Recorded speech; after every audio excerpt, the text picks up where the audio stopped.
poser une soustraction de deux nombres décimaux, tu as besoin d'un crayon de papier ou d'un stylo, mais le crayon de papier te permettra de gommer en cas d'erreur, d'une règle pour tracer ton trait. On commence par trouver l'ordre de grandeur de l'opération. On détermine la valeur approchée de ces termes avec la même précision. Ici, nous allons prendre les valeurs approchées à l'unité. La valeur approchée de 25 unités et 8 dixièmes est 26, et celle de 17 unités et 23 centièmes est 17. Donc celle de 25 unités et 8 dixièmes moins 17 unités et 23 centièmes est 26 moins 17, c'est 9.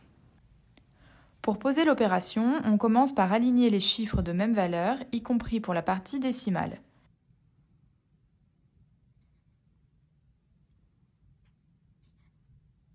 Les virgules sont également alignées.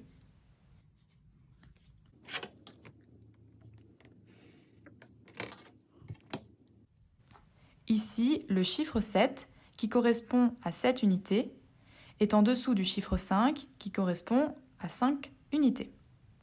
Les virgules sont alignées. On complète l'écriture décimale avec un 0 dans la colonne des centièmes du premier terme pour faciliter le calcul. On commence le calcul. On soustrait les chiffres de la plus petite valeur, ici les centièmes. 0 centième moins 3 centièmes, c'est impossible. On a donc besoin d'une retenue. On ajoute 1 dixième au premier terme sous la forme 10 centièmes et 1 dixième au second terme, ce qui ne change pas la différence. 10 centièmes moins 3 centièmes est égal à 7 centièmes. On reproduit ce procédé pour chaque valeur des chiffres en reportant les retenues si besoin. On utilise les retenues de la même manière que pour soustraire deux nombres entiers. 8 dixièmes moins 3, 2 plus 1 dixième, c'est possible, c'est 5 dixièmes. 5 unités moins 7 unités, c'est impossible, on utilise les retenues. 15 unités moins 7 unités est égal à 8 unités. 2 dizaines moins 2, 1 plus 1 dizaine, est égal à 0 dizaine. On place la virgule au résultat, aligné avec les deux autres. On trouve 8 unités et 57 centièmes.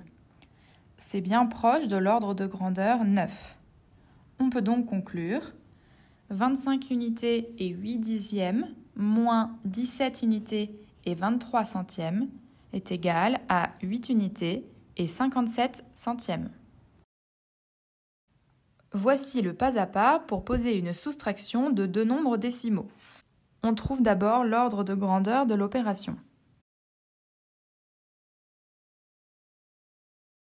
On pose l'opération en alignant les chiffres de même valeur et les virgules. On soigne la présentation. On complète si besoin avec le ou les zéros qui facilitent le calcul. On commence par soustraire les chiffres de plus petites valeurs. On prend en compte les retenues. On n'oublie pas de placer la virgule au résultat, elle doit être alignée avec les virgules des deux termes de la soustraction.